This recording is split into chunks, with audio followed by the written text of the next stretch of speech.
Puntahan po natin ang mga mahalagang talakayan. Bakit ba dapat na maging matuwid ang isang tao o ang isang kapatid sa daigdig o lalong-lalo na kung ano nasa ating isip at nasa ating puso, yun ang ating magiging way of life. At ang ating way of life ay mag-result into action. Bunga ng ating magawain.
natin ang mga mahalagang talakayan. Bakit ba dapat na maging matuwid ang isang tao o ang isang kapatid sa daigdig o lalong-lalo na Kung ano nasa ating isip at nasa ating puso, yun ang ating magiging way of life.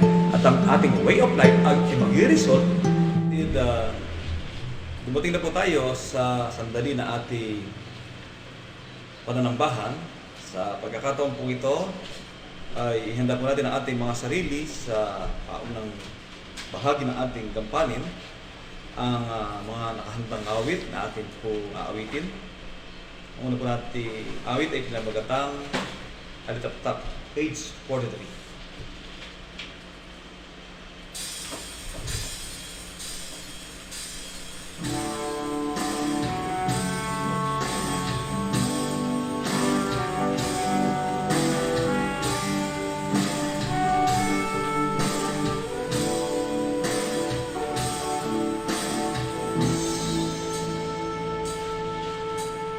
Ang iyong kalitan ay kapansin-pansin, kuti-kuti ka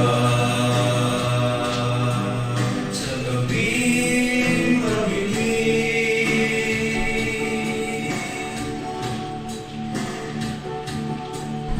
Napakatulad mo, bituin may tingin, ilaw mo'y katamlaw sa buhay mo tanging. Munting alitaptap na lang ng Diyos ang katangian mo ay kalugo-lugo.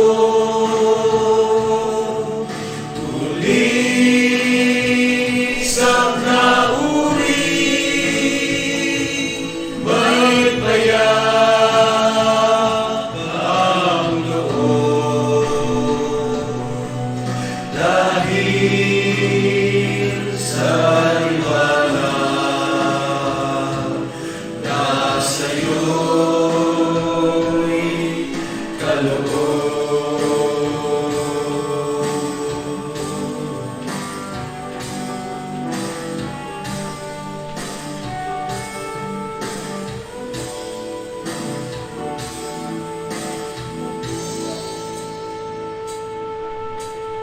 Ang amin na ito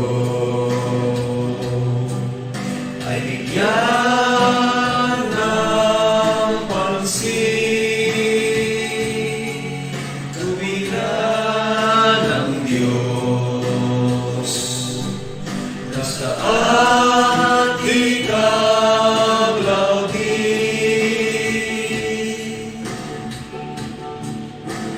Ilaw sa landasin, hahawi ng dilim, mapayapang buhay, lulubog sa atin.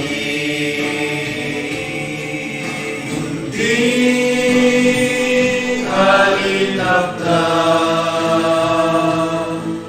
na lang ng Diyos ang katangian mo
next song po natin, Emmanuel.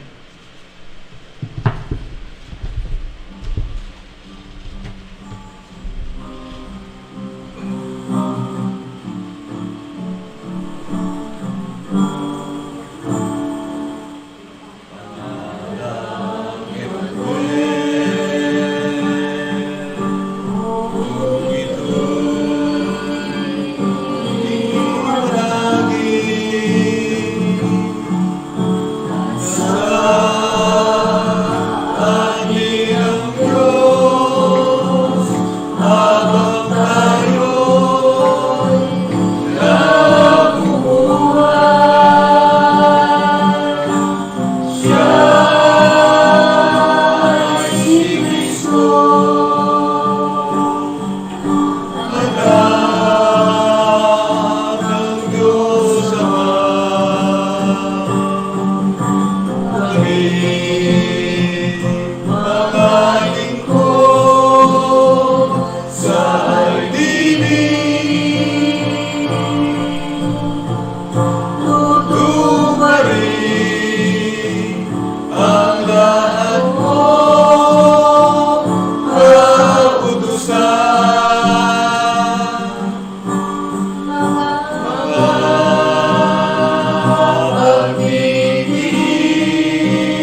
biyayang kaloob sa atin. Tayo na may nananakap na siya ay sundin, sapagkat siya'y pag-ibig at ating ibigin. Tayo'y lumapit sa tawag na mahirap, sundin natin ang Diyos na mayroong pag-irog, lisanin ang layan, ang galang o lungkot na dulot ng mundo. Sa sala ay nakalubog, nasa langit ang dagat, lupa at halaman. Ang lahat ay biyaya ng Amang may kapal. Ang pupuri na karan hanggang kamatayan, at si Kristo ang puno na ating susundan. Tayo'y lumapit sa tawag na mahirap, sundin natin ang Diyos na mayroong pag-irog, lisanin ang layaw, ang galang o lungkot na dulot ng mundo. Sa sala ay nakalubog, na dulot ng mundo. Sa sala ay nakalubog.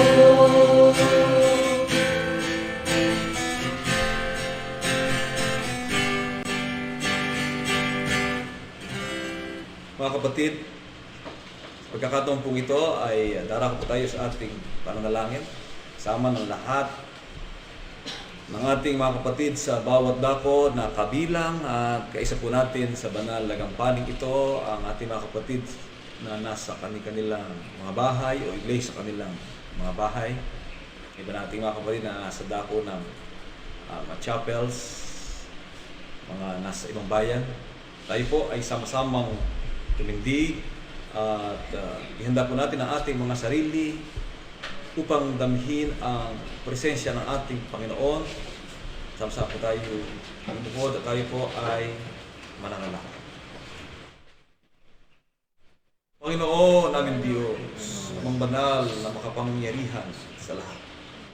Habang pong ito, dakilang Ama, narito po kaming inanupo mga hamak at mga walang kabuluhan po, mga alipin. Sama-sama po kaming nakapanindigan sa iyong banal na harapan.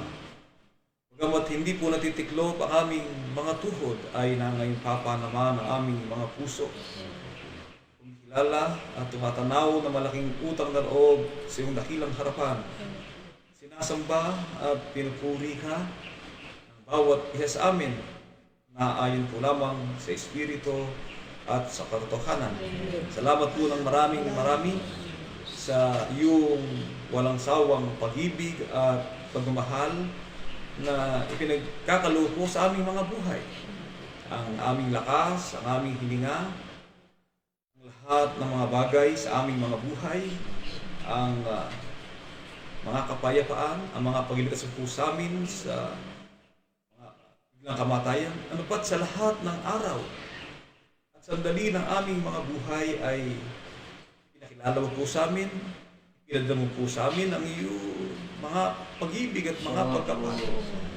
At sa oras na ito, dakilang Ama, paglay po namin ang buong karapatan at pagkakataon upang ang bawat isa sa amin ay muling makaharap sa iyo. Sa magitan po ng aming paglapit sa iyo, isang kaing buhay, banal at kaaya-aya sa iyong dakilang paningin. Kung kaya ang bawat isa po sa amin ay nagagalak ang aming mga kalooban, ang aming mga puso na minsan pa ay sa katuparan po namin ng mahalagang tungkulin sa kabalikat na po sa bawat iya sa amin. Ang lahat ng ito, dakilang Diyos, ay bawang nagmumula sa iyo. At ang higit sa lahat, narito namin malibot, pasalamat, amin po alalahanin, amin po kilalanin na isang malaking utang na loob. Ang dakilang katotohanan, ang liwanag ng iyong mga katwiran, na minsan mo pinapagliwanag sa aming mga buhay. Ikaw ay aming nakilala na isang Diyos, lumikha ng langit at ng lupa. Nakilala po namin ang iyong bugto na anak.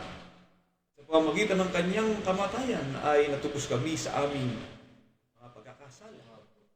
Mula po sa kawalang pag-asa ay dumating sa amin ang liwanag ng iyong mga katotohanan. Ang kislap ng liwanag ay dumating sa aming katauhan, sa aming abang kalagayan. Sa kabila po na kami ay mga tao may hina, mga taong walang may pagmamalaki sa huling kapanahonang ito. Ngunit sa pamamagitan po ng iyong dakilang pag-ibig at pagmamahal ay dumating sa amin ang kapalaran ito. Tinawag mo po kami na iyong mga anak sa iyong badal na pangalan. Ginawa mo po kaming kaharian ng mga sacerdote. Tinanggap mo po kami na iyong mga alipin upang magbilang sa iyong bayan at tinatawag sa iyong marangal na pangalan. Dakilang Ama, dahil lang po sa kapalaran ito na naganap sa bawat isa sa amin, ay wala po kaming maaaring ibayan o itumbas sa iyong mayamang pag-ibig at mga pagkapala. Kundi sa pamagitan lamang po ng ganitong kaparaanan na sa tuwing sasapit oras, ang sandali ng aming pananambahan, ay magsama-sama po kaming iyong mga anak, mabuklot ang aming mga puso ng dami ng banal na kaisipang nagmumula sa iyo. Upang ikaw, dakilang Ama, ay pagsamasamahan namin purihin, dakilain, parangalan ka namin at sambahin po namin ang iyong dakila. At banal mo pong Amen. Dakilang Ama, narito po ang bawat isa sa amin. Ang aming buhay at pagkatao ay di po namin maaaring mailingid sa iyong dakilang kaalaman. Ikaw ang sumisiyasat ng haka, ng hibuki ng aming mga puso, na maging na malalalim na bagay ng aming mga pag-iisip. Kadalasan ay nasumpukan po kami sa mga kapintasan, sa mga pag-aalinlangan, sa mga bagay na di naging kasang-ayon ng iyong banal na kalooban. Dakilang Ama, upang sa habang pong ito ng aming paglapit sa iyo, sa hamon pong ito ng aming pananambahan sa iyo, upang ang bawat isa po sa amin ay maging mga alipin po, maging karapat-dapat, maging katanggap-tanggap na sumbitlan ng iyong marangal na pangalan, upang ang bawat isa po sa amin ay maging mga alino po, karapat-dapat na lumuwalhati at pumuri ng iyong marangal na pangalan at dakilang pangalan. Nawa po ay paminsan-mong igawad sa bawat isa sa amin ang iyong banal na pagkapala, ang iyong bendisyon sa ikapagkapatawad at sa ikalilinis ng lahat ng aming mga nagawang mga kasalanan. Amen. Dakilang Ama, tulungan mo po ang bawat isa sa amin. Huling kapanahonang ito, yamang inilagaw po kami sa daigdig ng pakikipagsapalaran. Sa daigdig na nakapaligid sa amin ng mga panganib ng buhay. Ang masamang espiritu na nagahari sa ibabaw ng lupa, ang pagwawalang bahala, ang kawalan ng pananampalataya, ang paglamig ng pagkakilala sa iyo, ang pagtalikod ng tao na unawain ng iyong mga kalooban. Ang lahat ng ito ay bahagi ng aming panahon na nakakaapekto sa aming pamumuhay at paglilingkod. Ngunit, makikiusap kami, dakilang Ama, na may pamumanhi. Kami ay iyong tulungan. Alalayan na po kami ng kanang kamay ng iyong pagkapala. Palakasin na po ang aming mga kalooban.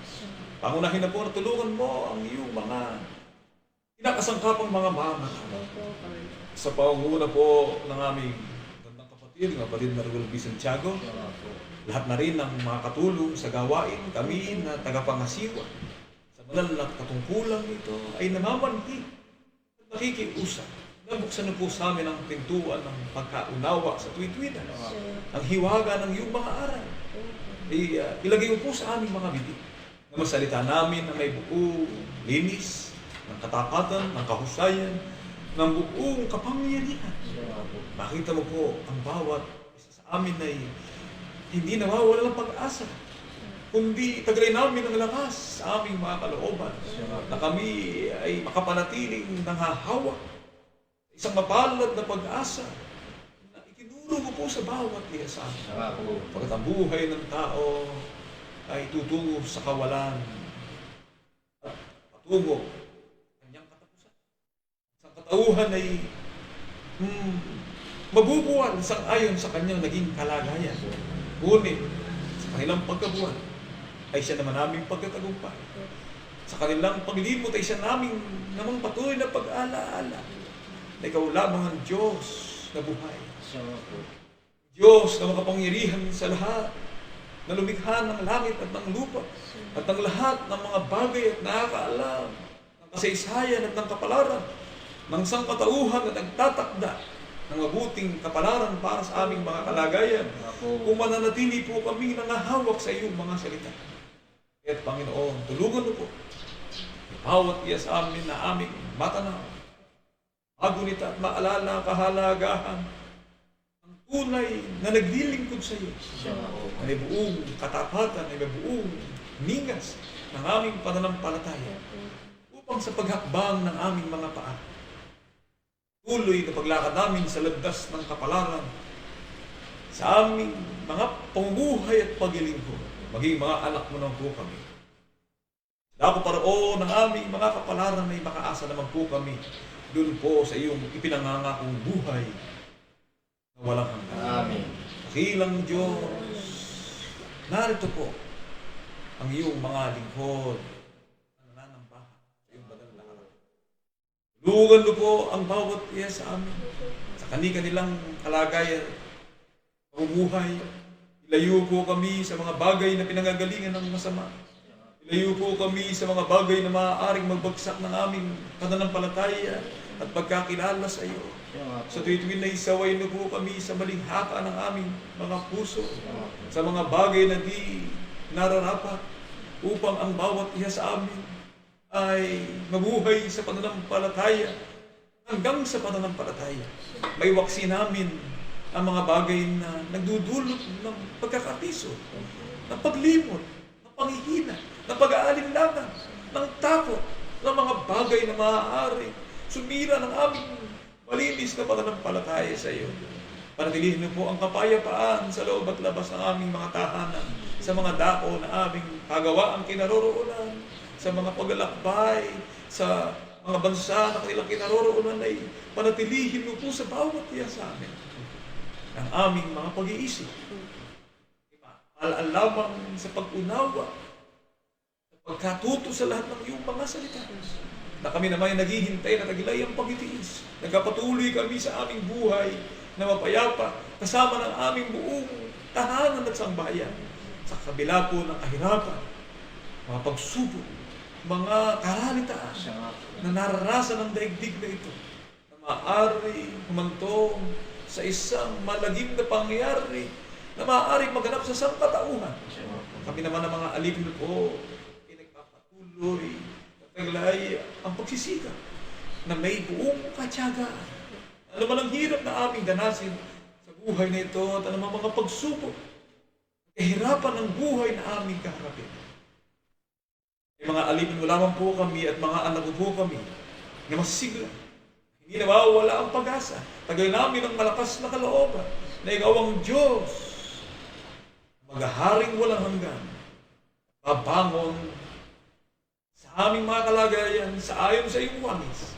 Sa huling araw ay karapat-dapat kaming magmana ng iyong pangakong buhay na walang hanggan.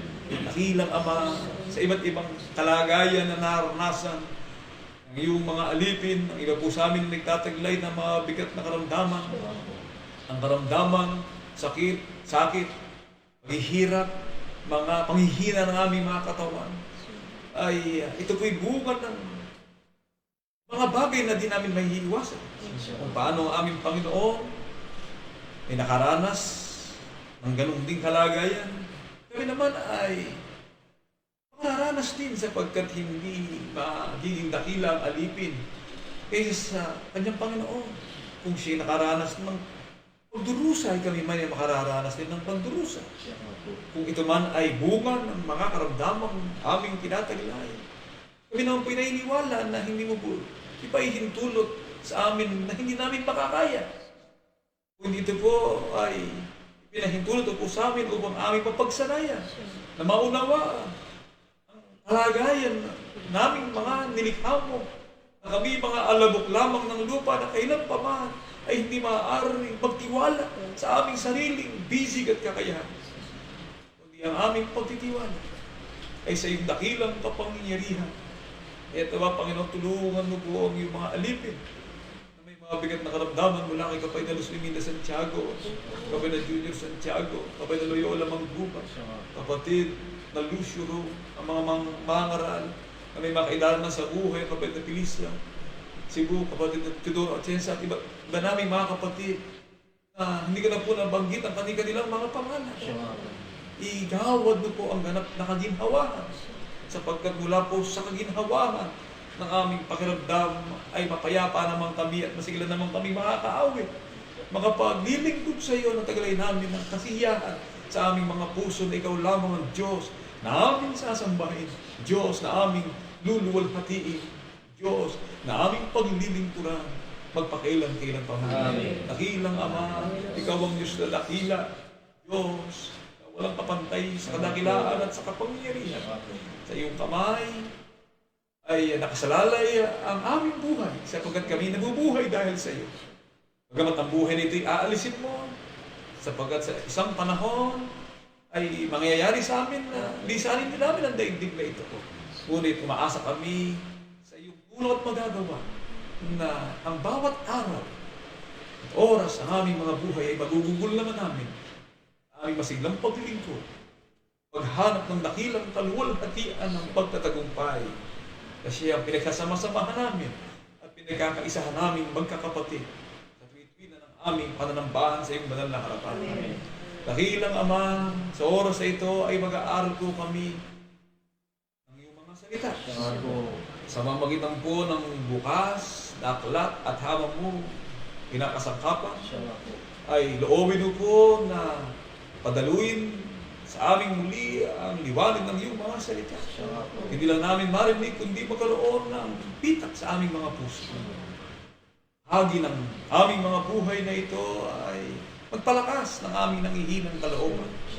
Sapagkat sa mamagitan ng iyong salita, ay kami gagaling mula sa aming pag-iisip, mula sa aming kauluwa at espiritu, na siya sangkap ng buhay na ipinagkaloob po sa bawat iya sa amin ay mula naman dito ay makakakuha kami ng lakas at kapangyarihan na nagbubula sa iyo na magpatuloy na magawa namin ng lahat ng aming tungkulin.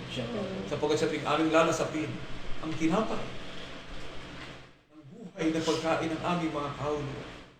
Nagputol-putol ng tinapay ng katwiran ay inaalala namin ang kahalagahan ng kanyang kamatayan. Kamatayan ng aming Panginoon Jesucristo. Na siya kinaroroonan naman namin ng isang mapalad na pag-asa na ang buhay nito na may kamatayan ay mapapalitan ng walang kamatayan. At ang buhay nito na may katapusan ay mapapalitan ng walang katapusan. Sa pagbabalik ng aming Panginoon sa huling araw, sa ayon, sa katakdaang inihanda mo sa huling kapanahunan ng panahong darating, ay malulubos naman ang aming kagalakan upang kami ay sa Panginoon magpasawalang hanggan. Dakilang Ama, umaasa po kami. Kami namamanhik at nakikiusap. Umaasang sa oras na ito ay nakararating sa iyong mataas na sinapunan ng aming mga pakiusap. At ang lahat ng aming kahilingan, bunga ng pananampalataya ng iyong mga anak ay dagdago na pong ipagkakaloob ang lahat ng hinihiling po namin. Ang Jesus na aming dakilang tagapagligtas.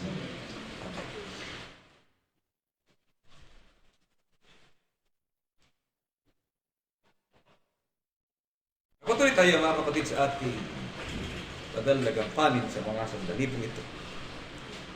Tayo po ay nasa lalong pinakahalagang bahagi na ng ating pagtitipon. Walang iba kundi ang pag-aaral ng mga salita ng Diyos na nakasulat sa Biblia. Binabati ko rin po ang lahat ng ating mga kapatid.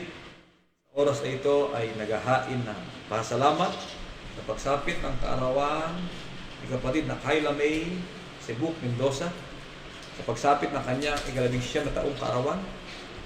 Ngayon din po ang ating kapatid na Willie D. Santiago sa bulit muli magkapasalamat sa Diyos dahil sa kagandahang loob at patnubay sa kanyang tinanggap mula sa ating Panginoon. Isang paksa po ang ating pagkasama-samahan sa pagkakataong ito, may ganitong pahayag at inyong pakinggan. Ang kahulugan ng salitang ako at ang Ama ay iisa. Sa Juan 10:30 na hindi dapat ipagkamali ang sino man. Sa ayon po sa aklat ng Juan 10 at ang talata po ay 30, may ganito po mahayag at inyong pakinggan, mga kapatid. Ako at ang Ama ay iisa. I and the Father are one. Ang bagay pong ito, talatang ito, ay naging basihan, naging batayan ng iba, naging matibay daw na pagtuturo para ipakilala walang pinagkaiba ang Ama sa Anak. Ang Ama ay hindi ng ating Panginoong Jesucristo.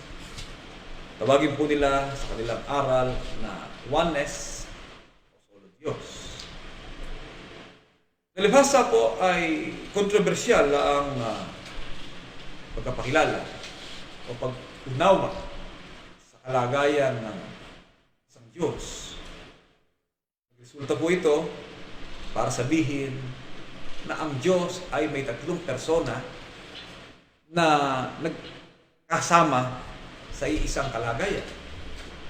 The doctrines of the Athanasian Creed, of the Catholic faith, that the Father is not the Son, and the Son is not the Father, and the Father is not the Holy Ghost, and the Holy Ghost is the Father, and the Holy Ghost is not the Son.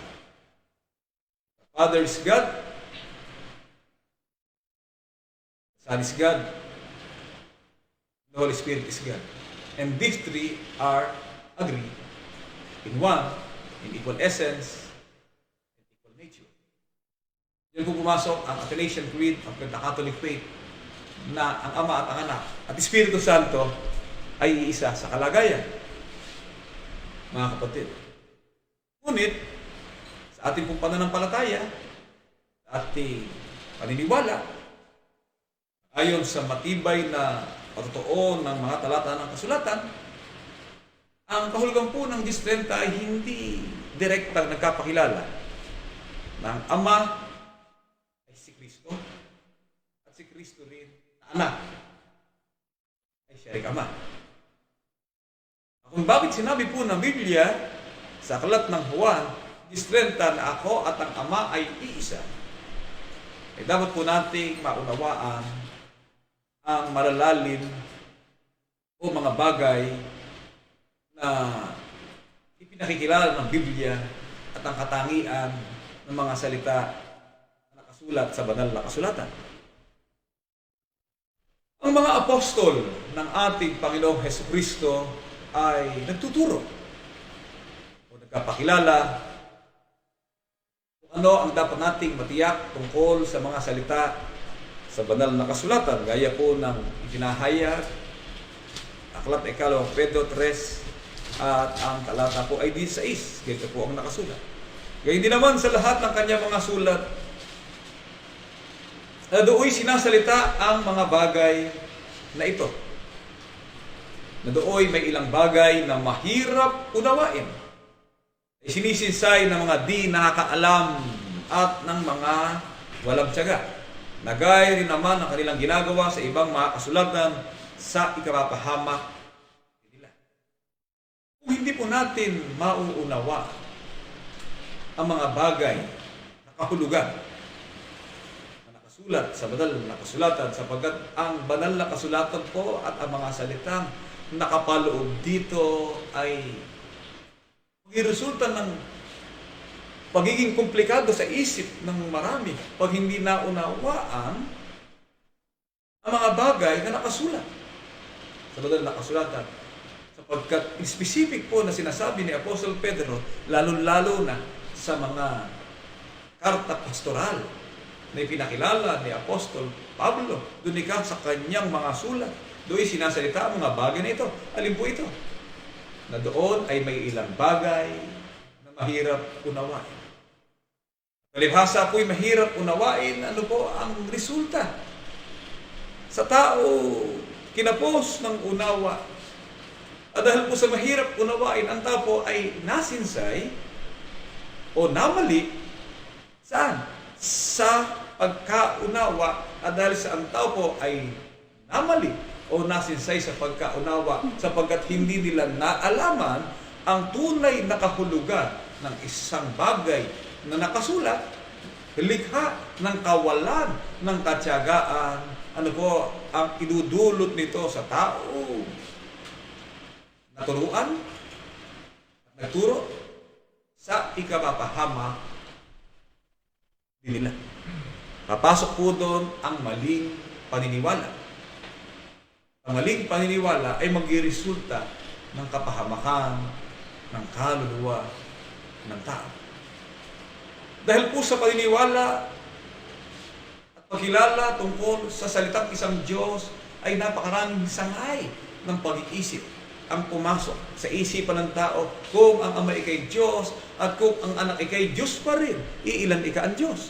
Darami ka ang Diyos. Dahil po sa ganoong kalagayan, ang nagresulta naman sa iba, sa makalinika, si Kristo ay tao lang sa likas na kalagayan. Lalo na kung nalubog sa tinatawag na pagkasinsay o pagkamali sa pagkaalam sa katotohanan. Magbigay po tayo ng ilang halimbawa ng Biblia na may mga bagay na mahirap unawain. Gaya po na nakasulat sa aklat ng Isaias 2, ang talata po ay 22. Ganito po ang ating masisiguro, mga kapatid. Ang Biblia po ay binubuo ng 66 na aklat na may iba't ibang figuratibong o figures of speech o figura ng pananalita. Napakarami po niyan. Mga kapatid. At tulad po na nakasulat sa talatang ito, 2:22, na aklat ng Isaias, ito ang nakasulat. At atin po pakinggan. Layuan ninyo ang tao na ang hinga ay nasa kanyang mga butas ng ilong. As ay ni Kasarilya, layuan mo raw ang tao na ang hinga ay nasa butas ng kanyang ilong. Ang makadid ka. Saan ba ikaw humihinga ang tao? Ang tao ba ikay humihinga sa tenga? Hindi. Ang tao ay ikay humihinga sa ilong. Di ika lahat ng tao ay iyong lalayuan. Yun po ba ang kahulugan ng salitang iyon na layuan? Ang tao, ang tatay may tao, ang guro mo ay tao, kamag-anak mo ay tao, lahat ng tao ay humihinga. At ang kanyang hininga ay nasa butas ng kanyang mga ilong. Hindi po ang kahulugan ng talatang ito ay literal na kahulugan hindi ka na makikipag-usap sa tao o makikipagkapwa sa tao. Kundi ang kahulugan po nito bago ipinakilala ang talatang 22 na aklat ng Isaias, pinakikilala po dito na ang pagtitiwala. Mga kapatid, ay hindi po dapat ipagtiwala ng sino mang tao ang kanyang kapalaran sa kaligtasan sa sino mang tao, kundi ang pagtitiwala po niya ay dapat na maukol sa Diyos, sapagkat darating ang panahon na ang lahat ng bagay ay darating sa kanyang katapusan. Kahit yung kapwa, kahit ang sino man, mga kapatid, ay darating sa isang malagim na wakas. Basahin po natin sa 2:12, 18 at 21 na aklat ng Isaias. Pakinggan po natin. Sapagkat magkakaroon ng isang kaarawan ang Panginoon na mahukbo sa lahat ng palalo at mapagmataas, sa lahat ng nagmamataas at siyaoy mabababa. At ang mga Diyos-Diyusan ay mapapawing lubos. At ang mga tao ay magsisipasok sa mga yungib ng malaking bato at sa mga puwang ng lupa at sa harap ng kakilabutan sa Panginoon at sa kaluwalhatian ng kanyang kamahalan. Pagka siya'y bumangon upang yaniging may kapangyarihan ang lupa. Sa karawang iyon ay iyahagis ng mga tao ang kanilang mga Diyos-Diyusang pila at ang kanilang mga Diyos-Diyusang ginto na kanilang ginawa upang sambahin sa yungib ng mga bilig at ng mga paniki upang pumasok sa mga puwang ng malaking bato at sa mga bitak ng malaking bato. Sa harap ng kakilabutan sa Panginoon at sa kaluwalhatian ng kanyang kamahalan, pagkasi bumangon upang yaniging may kapangyarihan ang lupa. Talatang 22, dahil sa ganung kalagayan ng tao, ang tao po ay nagtiwala sa tao. What is tiwala? Yung kanyang faith, yung kanyang kapalaran, yung kanyang buhay, yung kanyang psikolohiya, yung kanyang pagkatao ay nakabatay po saan? Sa tao at hindi sa Diyos. Kung kahit sinabi po ng Biblia, layuan ninyo ang tao na ang hininga. Bakit po? Sapagkat sa araw na dumating ang dakilang pagkawasak. Pagkawasak sapagkat ang daigdig ay wawasakin. Ito po'y propesiya ni Propeta Isaias na sinang-ayunan din nila Apostol Pedro na darating ang panahon, ang langit at ang lupa. Sa pamagitan din ng ngayong salita ay iningatan talaga sa apoy upang minsan pa sa talatang ito po ay lalo po napakaliwanag na ipinakikilala ni Apostol Pedro ang kapalaran ng tao. Kaya kung ang tao po ay aasa sa tao na ang hininga ay nasa butas ng kanyang ilong, paano siya maliligtas? Paano siya magiging karapat-dapat sa huling araw sapagkat siya man sa kanyang sarili ay hindi rin niya mailigtas ang kanyang sarili, kundi ang makapagdiligtas lamang kundi ang Diyos. Sa aklat na ikalawang Pedro ay meron pong ganitong pahayag. At inyong pakinggan ang maliwanag na pagtuturo sa bawat isa sa atin, mga kapatid. Paano ipinakilala ang malagim na pangyayari na yamang darating 3:9. Dapat ninyong kalimutan, mga minamahal, ang isang bagay nito, ng isang araw sa Panginoon ay katulad ng 1,000 taon at ang 1,000 taon ay katulad ng isang araw. Hindi ba magpaliban ng Panginoon tungkol sa kanyang pangako, gaya ng pagkapalibang ipinalalagay ng iba, kundi mapagpahinuhod sa inyo, na hindi niya ibig na sino man ay mapahamak, kundi ang lahat ay magsisi. At darating ang araw ng Panginoon na gaya ng magnanakaw, na ang sangkalangitan sa araw na yan ay makakarang nakasabay ng malaking ugong, ang mga bagay sa langit ay mapupugnaw sa matinding init at ang lupa, at ang gawang nasa lupa ay pawang masusunog. Yamang ang lahat ng mga bagay na ito'y mapupugnaw ng ganito, anong anyo ng pagkatao nararapat sa inyo sa banal na pamumuhay at pagkamaawain. Sa araw na yon, mga kapatid, kung paano naganap sa Sodoma at Gomora, na maganap sa Sodoma at Gomora, nalipulin ang buong lupain yun, bata, matanda, anuman ang kanyang kalagayan ng buhay, ang lahat ay nasupok sa apoy at wala po nakapagligtas sa kanila, mga kapatid. Kaya, pinakikilala po ng Biblia sa salitang layuan mo ang tao na ang butas ay nasa hininga ng kanyang ilong. Mga kapatid, ang pinag-uusapan po doon ay yung pagtitiwala pang-espiritu. Sa ating pong panahon, ang pagtitiwala po ng tao ay unti-unti nang nawawala sa Diyos. Ang tiwala po ng tao ay nasa kanyang kapwa-tao na ang butas ay nasa hininga ng kanyang ilong. Nang gumawa po si Chairman Mao ng isang aralin tungkol sa buhay, ay tatagpo nila ang Communist China. At ang Communist China, mga kapatid, ay naging isang world power sa huling panahon po ito. Mga kapatid, ano ang kanilang tiwala? Ang tiwala po nila ay hindi sa Diyos, sapagkat ang pagtitiwala po nila ay nasa kanilang bisig. Kagaya ng sinasabi ng Badal aklat sa aklat ng Jeremias.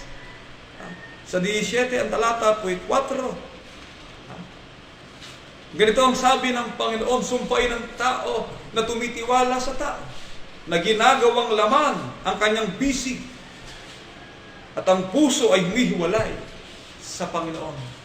In a modern world, mga kapatid, lalo na po dito sa ating dakong kinaroroonan na kung tawagin po ay East Asia o the Far East. Alam niyo po ba? 10% lang ng tao sa Far East ang naniniwala pang may Diyos. Imagine that. 10% ng mga tao sa malayong silanganan dito sa East Asia and Southeast Asia ay naniniwalang may isang Diyos na makapangyarihan sa lahat. At ang 90% ng mga tao sa buong daigdig, unti-unti ay palaki ng palaki, palobo ng palobo ang bilang ng mga tao nawawala na ng paniniwala sa Diyos, sapagkat ang kanilang buhay at pagkatao ay nasa mga bagay na kanilang bisig, sa kanilang kakanin, sa kanilang iinumin, sa kanilang kapalaran, sa kanilang pagkapamilya. Kagaya ng doktrinang itinuro ni Confucius, tinatawag na relihiyon ng Confucianism. Tinatawag na humanist religion, na ang paniniwala ay nakabatay sa kanilang magulang, na ang magulang na namatay ay may malaking impluwensya sa daigdig ng mga buhay. At sa kanilang kapalaran ay nakasalalay sa mga bagay na sinasabi ng mga araw, ng mga zodiac, ng mga bagay sa bituin na nakaka-apekto sa kanilang bukas at kapalaran. Naging materialista na po ang tao. At yan po nauuwi ang lahat sa ating panahon hanggang sa pagipit na ang buhay. Sabi nga ng Biblia, sa paglaganap ng kasamaan, ang katampalasanan, ang pag-ibig ng tao sa Diyos ay lalamig. Palamig na ng palamig na ng palamig. Na ang pagtitiwala sa Diyos ay nawala na, kundi nasa tao na ang paniniwala ng tao para sa kanyang destiny at sa kanyang kapalaran. Yan po ang trend. Lalo-lalo na sa panahon ng bagong teknolohiya, sa pag-angat ng karunungan ng tao, sapagkat sinasabi po ng Biblia, sa panahon ni Propeta Daniel, ang tao ay magkaparito, ang kaalaman ay lalago. Ngunit sa paglago ng kaalaman ay napansin po na lumalaganap ang katampalasanan, at sa palaganap ng katampalasanan ay ang pag-ibig ng tao ay lumalamig. Ano po ba ang isang karunungan ngayon at kaalaman ngayon na unti-unting natuklasan ng tao? Ang tinatawag na AI. What is AI? Artificial Intelligence na nagmumula sa ating computer chips na maaari nang makapagdesisyon sa buhay ng isang tao sang-ayon sa teknolohiya ng tinatawag na artificial intelligence. Masyado nang nagiging modelo at advance ang pag-iisip ng tao, at sa pagka-advance ng pag-iisip ng tao ay hindi niya napapansin na may isang Diyos na hahatol sa lahat ng kanyang mga gawa. Na maging ang kanila daw mga Diyos-Diyusan ay kanilang itatapon, ang kanilang sila'y magsisipagtago sa mga yungib, sa mga bundok. Mga kapatid, kagaya po na nakasulat sa 24, 17, 18, 19. Alahatin ko na po yung talata sapagkat magkakasunod naman yun. Bagamat ang nakalagay po dito ay yung propesiya ng ating Panginoong Hesukristo pag dumarating po ang tinatawag na malaking pagkaaba o destruction sa buhay ng tao. Ang tao po magkakanya-kanya, kanya-kanyang lusot, kanya-kanya ligtas ng sarili. Pero kung paanong nung Sodoma at Gomorrah po ay bumagsak ang mga meteorites mula sa kalawakan at sinubok ang buong lupain, wala po nangaligtas. Kahit ang mga nagkapasuso, kahit ang mga bata, kahit ang mga gumagawa. Pag dumating po ang tinatawag na fenomeno o pangyayari ng mga pagkawasak ng tao. Sa history ng Biblia at sa history ng sangkatauhan ay maraming uri po ng pagkawasak na naganap. Wars and famines, digmaan, mga salot ay nagwasak ng sibilisasyon, ng isang kaharian, ng isang bansa. At sa panahon ng mga pagkawasak na ito, hindi ko po naabutan ng Japanese War of 1945. At karamihan po sa atin ay hindi na nakaabot, yung matatanda ay mga pre-war na po ang iba. Pero sinasabi po na panahon ng digmaan na nagpuputukan na kaliwat kanan ay kanya-kanya ng takbo ang tao. Ganon din po ang nangyari sa Jerusalem. Mga kapatid, bagamat ang sinasabi po ng ating Panginoon dito ay ang mga bagay na mangyayari sa hinaharap, nais ko lang pong basahin, kahit kagamitan sa bahay, hindi mo na maililigtas. Actually, sa araw ng paghukom, bali wala na po lahat ng gamit mo. Susubukin daw lahat eh. Kahit nagkapasuso sa araw ng paghukom, hindi ka na rin pwedeng maawa. Maawa ka ba na nagkakamatayan ng lahat? Nung gunawin ng Diyos ang unang daigdig, sa makita ng bahang gunaw, may bata o wala? Meron. Sila'y kinag-aasawa at nagsisikain at nagsisinom, nag-aasawa at pinapag-aasawa. Ganun din ang pagbabalik ng ating Panginoon sa isang kisapata sa pagtunog ng pakakakaib darating ang malagim na pagkawasak ng daigdig. Mga kapatid, patuloy na pag-advance ng teknolohiya ng tao at karunungan ng tao, ang pag-asa ng tao, ang paniniwala ng tao na dito po sa Far East o sa malayong silangan, sa East Asia, 10% na lang naniniwala may Diyos. 90% ay mga atheist at hindi naniniwala sa Diyos, kundi ang paniniwala ay nasa mabuting kabuhayan, nasa maunlad na pamumuhay, nasa mabilis na sasakyan, nasa gobyernong mamahala sa daigdig para bigyan ng food and water, ng pagkain at ng maayos na pamumuhay. Ang sentro at pag-iisip po ng tao ay nasa mga bagay ng buhay na ito at hindi na nag-iisip na may isang Diyos na siyang magsasagawa ng malaking paghatol sa araw ng paghukom. May isang propesiya po na ibinanggit ang ating Panginoong Kristo sa 24. Kaya yung kalagayan ng tao, hindi talaga maaasahan o pagtitiwalaan.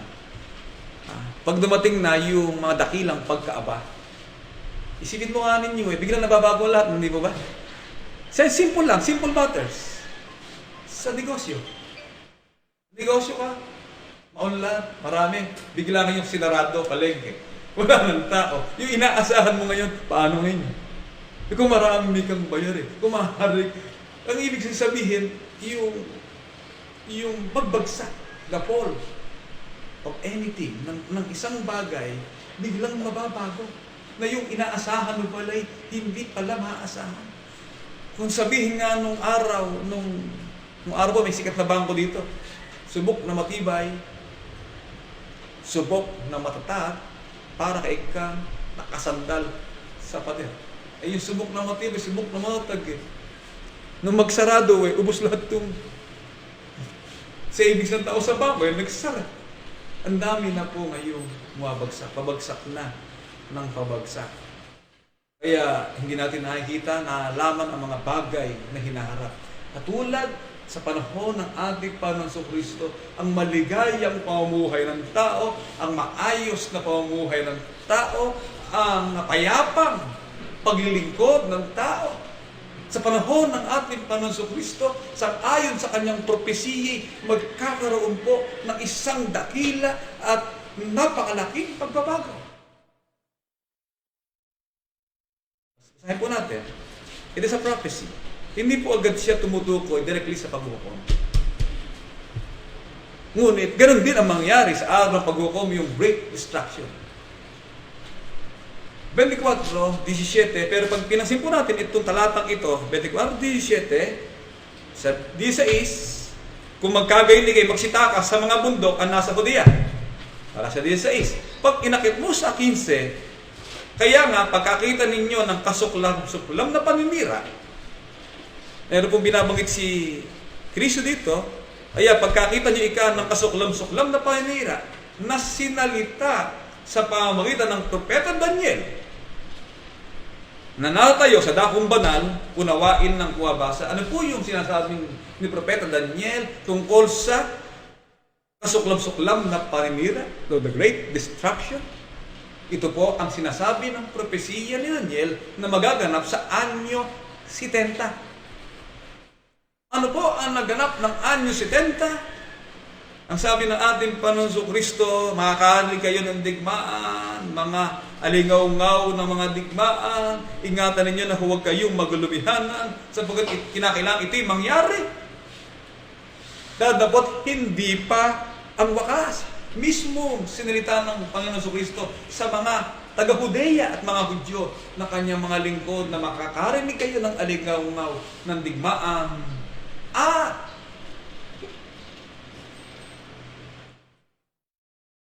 kapangyarihang maghiresulta po ng pagkawasak. Mabasa po ito ng ibang ministro. Yan ang katuparan ni FYM sa Pilipinas na the First World War ay naganap ang unang digmaang pandaigdig at kaalinsabay na naitayo ang ating iglesia. Hindi po yan. Ang digmaang binabanggit po ng ating Panginoong Kristo na ang sabi niya, hindi pa ito ang wakas, sa talatang 15 na ipinahiliwanag ng ayon sa pangitain ni Prophet Daniel na isang kasuklam-suklam na paninira. Bakit kasuklam-suklam? Sapagkat yan po ang the fall of Jerusalem of 70 AD. Ang pagbagsak ng Jerusalem noong anyo 70. Bakit? Sapagkat noong 66 AD, nagkaroon po ng Jewish revolt. Kasi ang mga Romans, naningil-ningil lang buwis. Mataas ang sinisigil lang buwis. Nung hindi na nagbubuwis ang mamamayan, ang probinsya o ang gobernador ng Romano, kung hindi na nagbubuwis ang mamamayan, humina ang business. Humina ang pamumuhay ng tao. Ang ginawa ngayon ng Romanong gobernador, kinuha ang lahat ng salapi sa kabang yaman ng templo ng Jerusalem. Nagalit ngayon ang buong sambayanan ng mga Hudyo at sila po'y nagrebelde at nagsimula po ang tinatawag the First Roman Jewish War. Na ng panahong yon, ang Emperor of Rome ay nagpalit-palit dahil sa may mga lahi ni Julius Caesar ay napalitan. Ngunit nung dumating ang panahon, nung taong 69, nagkaroon po ng digmaang matindi all around the land of Israel, sa buong lupaig iyon. Ngunit ang lakas ng pwersa ng mga Hudyo sa digmaan. Halos yung susunod na emperor ay mapatay nila. Sa tindi ng galit, sapagkat nakapag-regroup Ang mga Roman soldiers, 6,000 sundalong Romano ang napatay sa digmaang iyon sa tindi na kanilang ngit-ngit at galit. Isinagawa po nila ngayon ang isang kakilakilabot at kasuklam-suklam na painira, batang sumususo, papatayin, babaeng nakita sa daan, papatayin, lahat ng tao na ang edad 18 pataas ay papatayin. Sinagawa po nila ang scorched earth tactics sa military theory. Ngayon nakapalibot na pamumuhay, na panggagalingan ng pamumuhay, kanilang sinisira, winawasak para mawala ng supply ang mamamayan.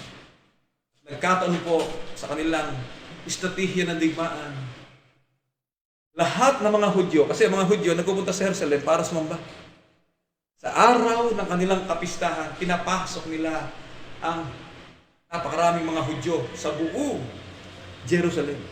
At doon po sa buong Jerusalem na yon, pinagpapatay po nila lahat ng tao ron. Pati ang simbahan ng Diyos o ang bahay ng Diyos sa Jerusalem ay kanilang minasa, ang kanilang mga ari-arian at kanilang mga ginto ay dinala sa Rome. Yan po ang sinasabi ni Kristo, nakakilakilabot na paninira.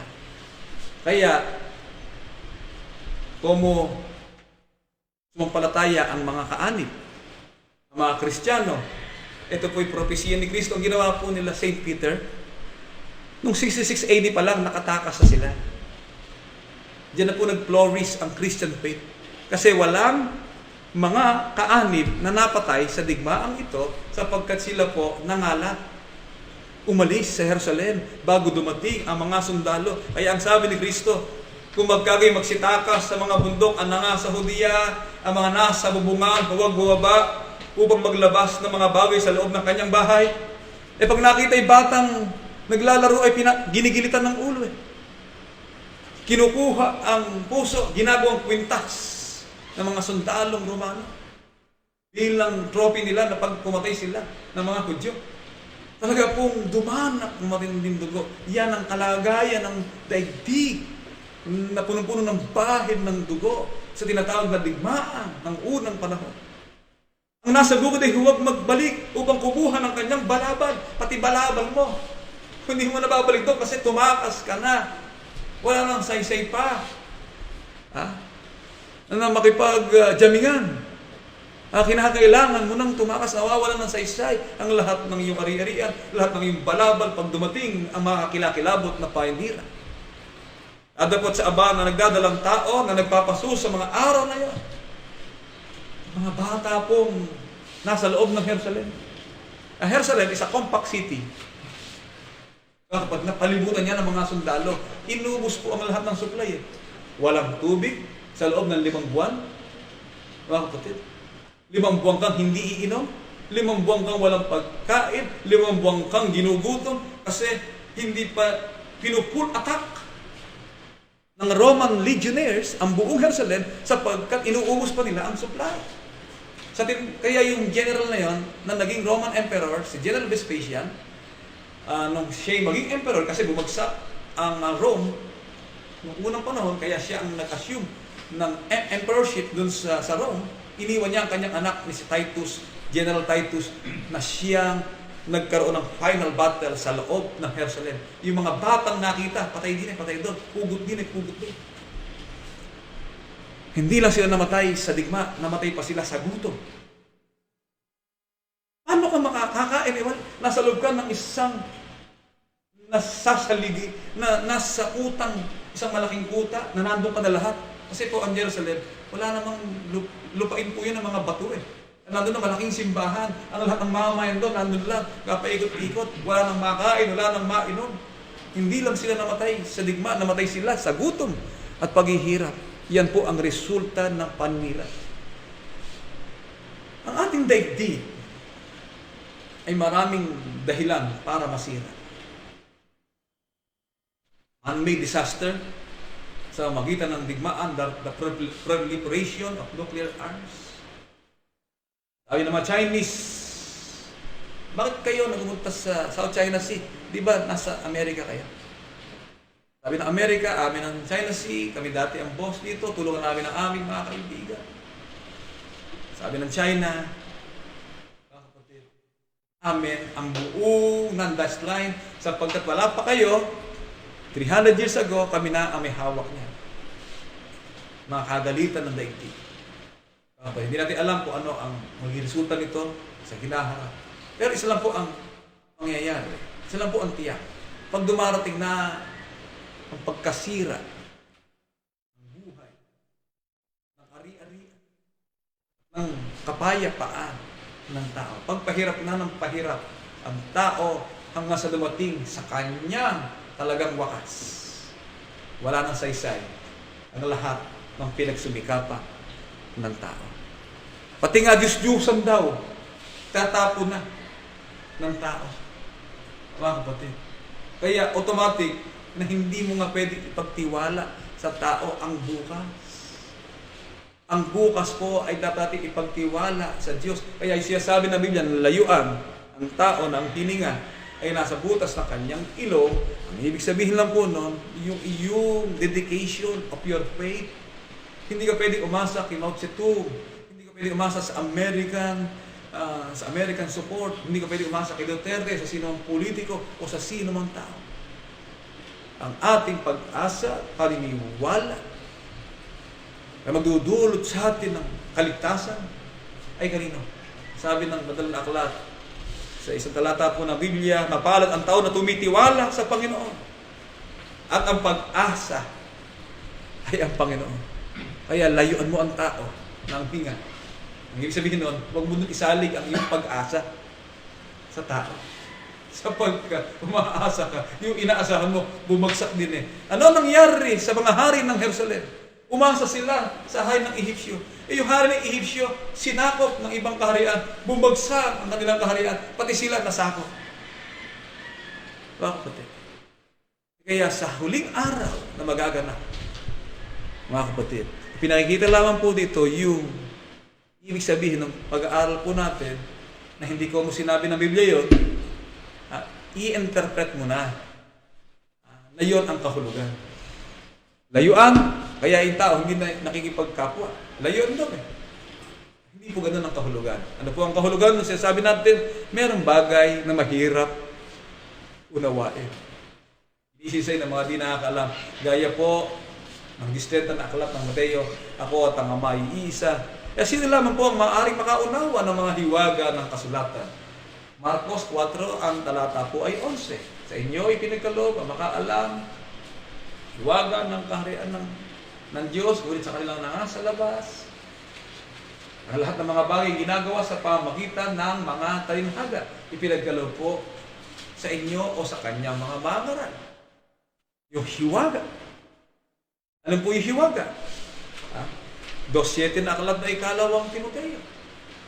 Isipin mo ang sinasabi ko sapagkat bibigyan ka ng Panginoon pagkaunawa sa lahat ng mga bagay. Anong uring pagkaunawa?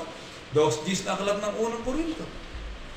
Ngunit ang mga ito'y pinahayag sa atin ng Diyos sa pamamagitan ng Espiritu, sapagkat nasiyasat ng Espiritu ang lahat ng mga bagay o ang malalalim na mga bagay ng Diyos.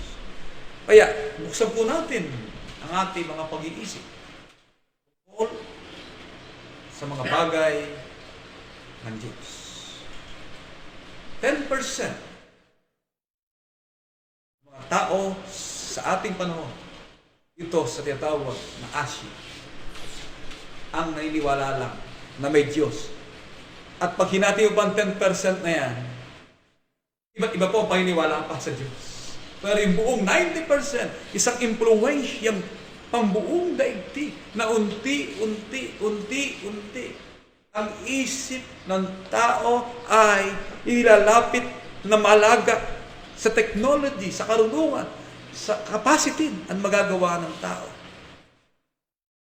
Pansinin po natin ang daigdig. It's a material world. Puro doon nakasalig sa lakas na kanyang bisig.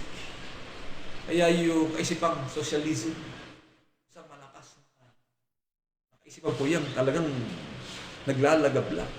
At sila ang nakita po natin, nagiging matagumpay ang kanilang governance. The socialist governance of China, the socialist governance of Vietnam na solusyon nila mga problema nila.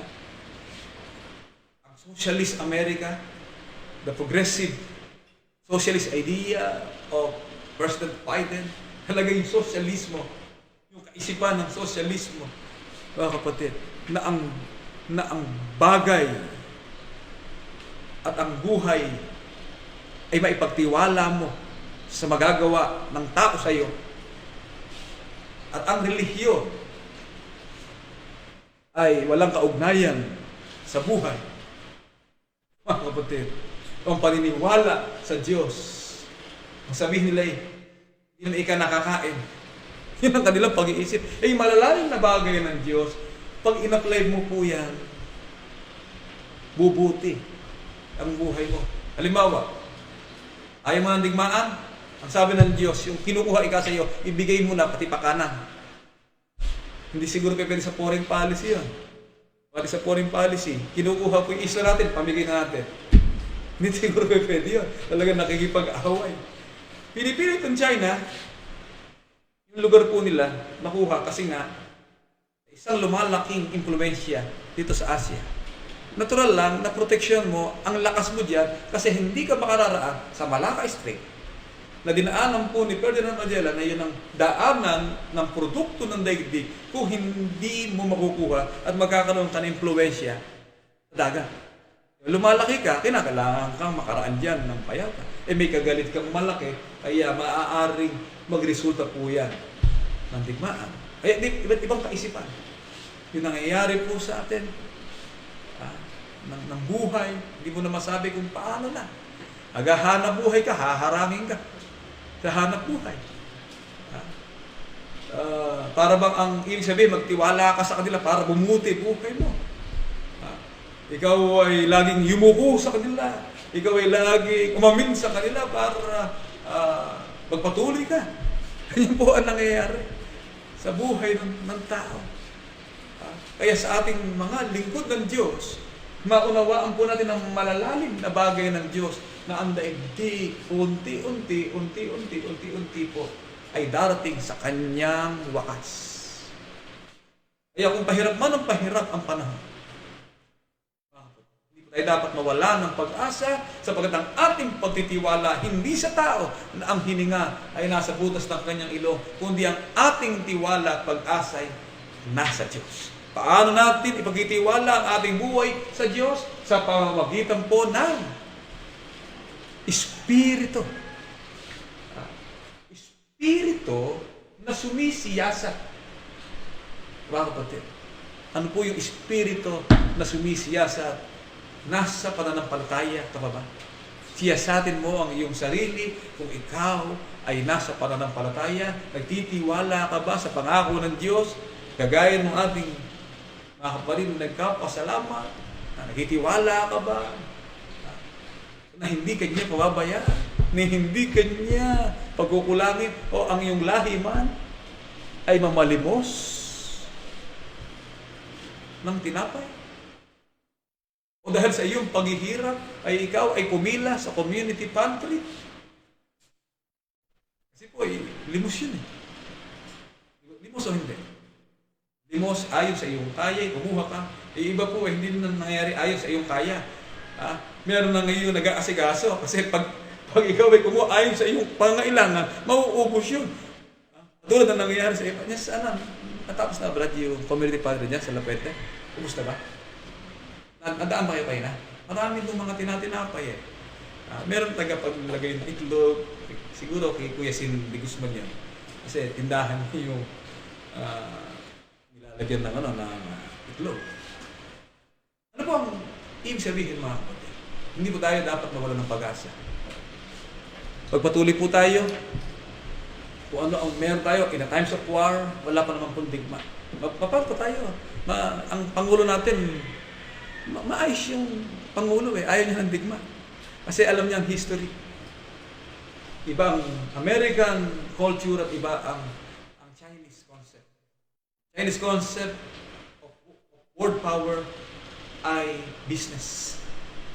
Tributo. Bumili ka sa kanya, maging magkaibigan tayo. Pero pag sumang-ayon ka sa delikado ako ang Pilipinas, po nawa mangyari sa atin na tayo muli maipit sa isang digmaan na kung sabi po ng mga Australian Defense Minister na drums of war ay tumutunog ka ang drums of war dito sa Southeast Asia. Kaya kung tayo po ay anuman ang kapalaran, ang buhay, mga kapatid, maaaring mangyari sa ating pagkasama-sama, sa ating pamumuhay, sa ating mga anak, sa ating paglilingkod. Pagtiwala po natin sa Diyos, sapagkat ang pag-asa ay nasa Diyos. At ibigyan tayo ng karunungan at kaunawaang masiyasa kung ano ang kalagayan na narapat sa bawat iya sa atin. Kung paksa nito, 2 paksa po ito pinag-isa. Tungkol sa pag-asa, na paniniwala ay sa Diyos at hindi sa tao. Hindi po ang kahulugan nun. At kung may mahirap na unawain, na naintindihan naman natin yung G-strength na yan, in the grammar sense, I and the Father are one. Pag grammar mo, magkaiba, hindi po ba? Kasi I and the Father. One. Hindi po sinabi I or the Father is one. Kasi I or the Father is dapat doon. Hindi Ang sinabi na I am, ang ibig sabihin ako at ang Ama, magkaiba po sila, ngunit meron silang pinagkaisahan. At ano ang kanilang pinagkaisahan? 1:8-16 at 29, ito nakasulat. Oo, kung ako'y humahatol, ang hatol ko'y totoo. Sapagkat hindi ako nag-iisa, kundi ako at ang Ama na nagsugo sa akin. 10 naging isa. Hindi po sa pagiging Ama o sa isang kalagayan. 10 naging isa sa paghatol. Talatang 29. Hindi siya din. 29 na agad yan. Tumalo na po agad yan. 1:8-29, isang paghatol lamang meron ang Ama at ang Anak. Ay, basahin po natin at ganito po nakasulat.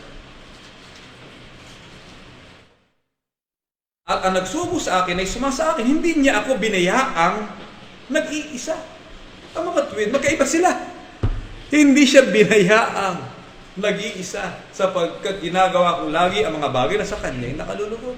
Doon pala sa talatang iyon, ang aking naging paghatol, ang paghatol ko ay mula sa Ama sapagkat kung siya humahatol ay hindi siya nag-iisa. Sabihin ang matuwid na paghatol ay kung ano ang hatol ng Ama, yun din ang hatol ng Anak. Sapagkat ang Anak at ang Ama ay iisa saan? Sa paghatol. Ang Ama at ang Anak ay iisa saan? 17:22, nakalat ng Juan. Ganito po ang nakasulat. At ang kaluwalhatian sa akin ay ibinigay mo. Ay ibinigay ko sa kanila upang sila'y maging isa. Kagaya naman natin na iisa. 10 sila naging isa, kagaya nila. Ang maliwanag po kaluwalhatian sa akin, binigay mo, ibinigay ko sa kanila. At sila, ang iglesia ay maging isa, na gaya naman natin na iisa. 10 naging isa ang Ama at ang Anak. At ang iglesia na pag-aari ng Ama at ng Anak, naging isa po saan? Sa gloria, sa glory, sa kaluwalhatian. Ano po ang ibig sabihin ng gloria o kaluwalhatian? The state of being victorious. Estado ng pagtatagumpay. Paano po nagtagumpay ang Ama at paano nagtatagumpay ang Anak at paano magtatagumpay ang iglesia na nagtitiwala hindi sa tao kundi sa Diyos na nagbibigay ng mabuting biyaya. Ang sabi po ng madalang aklat sa aklat na 1 Korinto 15 at ang talata po ay 23. Ito po yung pagkatagumpay o kaluwalhatian. Sapagkat bawat isa'y sa kanyang sariling katayuan. Si Kristo ang pangunahing bunga. Pagkatapos ang mga kay Kristo, di yun po ay iglesia na iisa rin. Sa kanyang pagparito. Kung magkagayoy, darating ang wakas, pagka ibibigay na niya ang kaharian sa Diyos. Sapagkat bagay sa Ama. Pagka nililipunin na ni Kristo ang lahat ng paghahari at lahat ng kapamahalaan at kapangyarihan. Di struktura o kalagayan ng pagtatagumpay, sapagkat nagtagumpay ka sa paghahari, nagtagumpay ka sa pamahala, nagtagumpay ka sa kapangyarihan. Na pinagsusumikapan ng mga world powers ngayon, the American hegemony and the Chinese hegemony, gusto po nila ang kapangyarihan, gusto po nila ang kaharian, gusto nila na sila igalang at kilalanin ng lahat ng tao sa daigdig sa pamamagitan ng pagtitiwala sa kaisipan ng kanilang pamahala. Pero lahat pong yan ay babagsak sa isang tiyak na panahon, sapagkat kinakailangan siya maghari hanggang mailagay niya sa ilalim ng kanyang mga talampakan ng lahat niyang mga kaaway. At ang kahuli-hulihang kaaway, nalilipuli na iyang kamatayan. Sapagkat kanyang pinasuko ang lahat ng mga bagay sa ilalim ng kanyang mga paa. Dadapat kong sinasabi ang lahat ng mga bagay pinasuko ay maliwanag na itinangi, natangi. Yaon nagpasuko ng lahat ng mga bagay sa kanya. At kung ang lahat ng mga bagay ay mapasuko na sa kanya, pinasuko ni Kristo, maging ang kamatayan, maging ang lahat ng paghahari. Si Kristo naman ay ang anak naman ay pasusukuin naman na nagpasuko sa lahat ng mga bagay sa kanya, upang ang Diyos ay maging lahat sa lahat. Iisa po sila sa kaluwalhatian, ngunit magkaiba po sila sa kalagayan. Sapagkat kung paano ang iglesia nagtagumpay, iisa po si Kristo sa pagkatagumpay, na tulad ni Kristo na nagtagumpay. Pinasuko niya sa ilalim ng paa niya ang lahat niyang mga kaaway.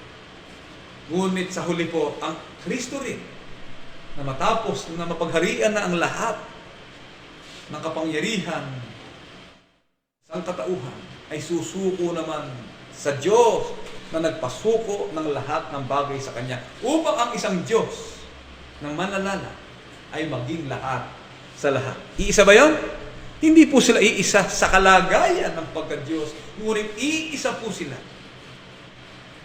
sa paghatol, sa layunin, sa paluwalhatian ng pagtatagumpay. Yan po mga kapatid, ang kahulugan ng pagkapakilala ng Biblia. Sa 3:28 po, kaya ang iglesia ay iisa rin. Walang maging Hudyo o Griego man, walang maging alipin o Malaya man, walang maging lalaki o babae man. Sapagkat kayong lahat ay iisa kay Kristo. Kaya ako at ang Ama ay iisa, ang iglesia ay iisa, iisa po saan? Iisa sa pagtatagumpay. Iisa sa layunin, mga kapatid, na mabuhay magpakailanman. Iisa sa mabuting gawain ng paghatol na nais ng Diyos na magawa ng bawat isa sa atin. Parang mag-asawa lang po yan. Pag nag-asawa si Sarah, iiwan ang tatay niya. Di ba? Iwan mo hindi. Pwede mo hindi iwan. Ang mag-iiwan pala yung lalaki. Kaya nga talagang tama talaga. Sa British po, tama eh. Ang ginagawa ng Britain pag nag-asawa ang babae gumagastos. Bakit? Iiwan ika ng lalaki ang kanyang nanay sasama sa asawa niya. Di iniwan niya, siya ang gagastos sa pag-asawa. Kaya sa Britain po, ang gumagastos ng kasal, babae. Kasi ang nag-iiwan sa kanyang magulang ay ang lalaki. Pag si kapatid na Vince, nag-asawa, tagal ba Brad? 10 years pa tayo. Unahin muna yung si Kay. Diba? Kasi pag ang tao daw nag-asawa, hindi na sila dalawa. Yan po, 17 hanggang 8. Kaya meron ding matematika dito na tinutukoy na hindi ang ibig sabihin ng kanilang pagiging-isa, naging-isa po sila sa kasarian o kalagayan. Meron silang pinagkaisahan. Mga kapatid, 7 hanggang 8 na aklat ng Mateo. Ng Marcos ay ganito po ang nakasulat. Dahil dito iiwan ng lalaki ang kanyang ama at ina. Tama pala, no? Pag iniwan niya ang lalaki ang kanyang ama, ang tira niya sa biyanan niya. Brad Arnold, tama ano? Oh, hindi doon sa bahay ng tatay niya. Iniwan niya. Iiwan daw ng lalaki ang kanyang ama at ina. Makikisama sa kanyang asawa. Kung nasa Nueva Ecija ang pangasawa mo, ang lalaki pupunta na Nueva Ecija, iiwanan mo Batangas. Ganun pala. Kaya pag si Kapatid Nazaret nag-asawa ng Igorot, ng taga-Igorot, pupunta dito sa Nueva Ecija, iiwanan niya. Yan nakasulat eh. Di ba? Ang nangyayari po ngayon pag nag-asawa, nandun pa rin sa gilid ng bahay ng tatay. Kaya, iiwan ng lalaki ang kanyang ama at ina at makikisama sa kanyang asawa. Ano sabi ng Biblia? Hindi ang dalawa'y magiging isang laman. Hindi na sila dalawa, kundi isang laman. Yan po ang kahulugan ng ako at ang ama ay iisa. Bagamat ang Biblia po ay nagpapakilala ng malalalim na bagay, hindi po ang ibig sabihin, dumami na ang Diyos na Ama. May isang Diyos na Ama, mga kapatid. At merong isang Diyos na salita na nasa kalagayang anak. Higit na makapangyarihan sa mga anghel, ngunit mas mababa sa kanyang ama. Bakit po? Sapagkat siya'y susuko rin sa ama, kaya hindi dumami ang Diyos. Bakit? Hindi po dumami ang ama. Isang ama, isang anak. Hindi sila magkapantay, may magkaiba silang kalagayan. Kaya, ang katotohanan na nagagawa sa ibang mga tagapagturo, ito talaga totoo. Sila po ay hindi natuto. Verse 7, 5, nakalata, ikalawang Timoteo, huling talata. Naganap po sa kanila, lagi nagsisipag-aral. Ang pare, bago ka makatapos sa pag-aaral, ilang taong pag-aaral yan. Kailanman hindi nakarating sa pagkaalam ng katotohanan. Sabi ng Biblia, ang aking amay lalong dakila kaysa akin. Paano mo ma-harmonize ang Athanasian Creed ng ama at ang anak magkapantay sa lahat ng paraan? Walang mauna, walang mahuli, walang bababa, walang mataas. Sino lahat ay magkapantay sa esensya, sa kalagayan, at sa pagka-Diyos. Ang sabi ni Kristo, ang ama ko lalong dakila kaysa akin. Susuko ako sa ama. Pinasuko niya. Pinasuko ko ang lahat ng bagay, pero sa huling araw ay susuko ako sa ama. Hindi sila kailanman naging isa sa kalagayan ng pagiging ama. Ang Diyos na ama na nasa kanyang luklukan ay walang pagbabago. Ang anak, nagkatawang tao. Namatay at muling nabuhay. Umakyat at lumulok sa kanan ng ama. Hindi sa kalagayan ng Diyos, kundi sa kanan ng ama na mas mababa sa kalagayan. Kaya mga kapatid, yan po ang ating pagtitiwala. Darating ang wakas, darating po ang panahon. Maaari hindi sa ating lifetime, hindi maaari sa ating lifetime. Pero, mawag po tayo mahigpit, papahirap po na papahirap. Kung totoo sinasabi ng mga Australian Defense Minister, the war, the beating of drums, ay tumutunog na sa silangan ng Asia at dito po sa South China Sea. Tingin ko, hindi pa naman magiging daan yan para magkaroon ng malaking gulo dito para sa ating bansa. Sana po ay manatiling payapa, maayos ang suliraning pangkalusugan at makabalik na muli ang mamayan sa kanyang hanabuhay, sa kanyang gawain. At sa gayon, maaganda rin po na makapagpatuloy sa maayos na paglilingkod. Hanggang dito po at ang ating mga kapatid naghahain ng pasalamat, si kapatid na Kayla May Mendoza. Binabati ko po si kapatid na Kayla sa pagsapit ng kanyang ika-19 na taong kaarawan. Ang ibig sabihin po na ika-19 na yun ay siya'y nasa husto ng gulang na maging pag-asa ng kanilang tahanan sa maayos na kalagayan. Kapatid na Kayla May Mendoza, siya isang magiging mabuting ate sa kanya nag-iisang kapatid na si kapatid na Cornelio o si Ukne. Pangalan si Ukne. Pabawain mo si Ukne sa pag-inom na maraming alak. Hindi na umiinom na si Ukne. tutulungan mo ang iyong ina sa kanyang endeavor, sa kanyang mga gawin. Yung pong ibig sabihin na nung ikay bata pa, nag-iisip ko gaya ng bata, sabi ni Apostol Pablo, ganun talaga, kaisipan ng bata. Pero pag ang tao po ay unti-unti na umiidad at lumalaki na, nakikita niya na ang future. Nakikita niya na ang takbo ng buhay. Ano ang nais niyang gawin sa buhay, sa kanyang profesyon. Nag-aaral kayo, ang inyong magulang, pagkaganda na. Parang yung Chinese. Hindi ba? Sigaw na rin.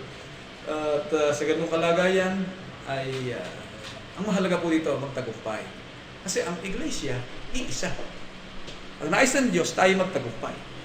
Magtagumpay tayo sa anumang larangan na ating ginagawa sapagkat yan ay pangako po ng Diyos. Pangako po ng Diyos sa kanyang mga lingkod. Tutulungan kanya, samahan kanya.